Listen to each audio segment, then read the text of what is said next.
भाजपा द्वारा छत्तीसगढ़ में विधानसभा चुनाव के लिए अपने प्रत्याशियों की दूसरी लिस्ट 12 सितंबर से प्रारंभ परिवर्तन यात्रा के बाद 13 सितंबर को जारी की जा रही है।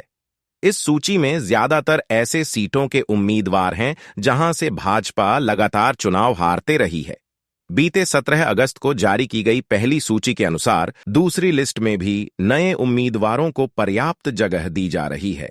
विशेषकर जातिगत समीकरणों का इस बार भी विशेष ध्यान रखते हुए भाजपा की दूसरी सूची में ओबीसी प्रत्याशियों को विशेष रूप से प्राथमिकता दी जा रही है।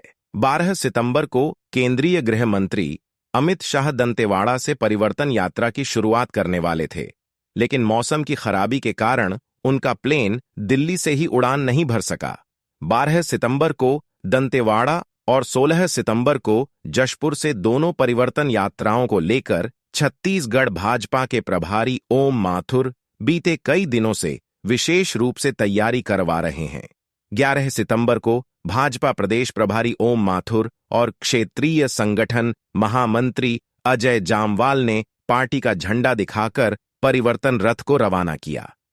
इसके बाद देर रात तक दंतेवाड़ा पहुंचकर वहां भी जमीनी तैयारी का जायजा लिया।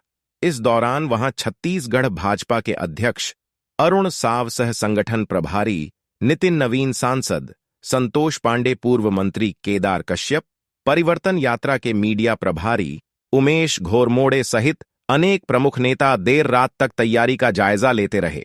परिवर्तन यात्रा का उद्घाटन के साथ गृह मंत्री अमित शाह से दूसरी लिस्ट की हरी झंडी मिलते ही 13 सितंबर को विधानसभा चुनाव प्रत्याशियों के नए नामों की आधिकारिक घोषणा कर दी जाएगी।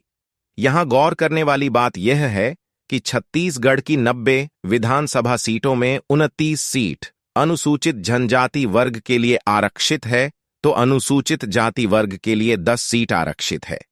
लेकिन भाजपा ने अपनी पहली सूची में 21 उम्मीदवारों में से 10 अनारक्षित सीट होने के बावजूद उसमें से सिर्फ एक ही सामान्य वर्ग के उम्मीदवार को खैरागढ़ से टिकट दिया है। भाजपा उम्मीदवारों की दूसरी सूची अगस्त के आखिरी में ही जारी की जाने की तैयारी थी, लेकिन सितंबर के शुरुआत में गृह मंत्री अमित शाह और राष्ट्रीय संगठन महामंत्री बीएल संतोष के छत्तीसगढ़ दौरे के दौरान दूसरी सूची के उम्मीदवारों और सीटों की दोबारा समीक्षा की गई। और अब बिगुल न्यूज को विश्वस्त सूत्रों से मिली जानकारी के अनुसार 13 सितंबर तक भारतीय जनता पार्टी अपने उम्मीदवारों की दूसरी सूची जारी करने जा रही है। इस सूची में जिन उम्मीदवारों के नाम तय किए गए हैं उनके जीतने की संभावना को लेकर बिगुल न्यूज चुनाव परिक्रमा में हम आगे विस्तार से विवरण प्रस्तुत करेंगे। इलेक्शन डेस्क, बिगुल न्यूज।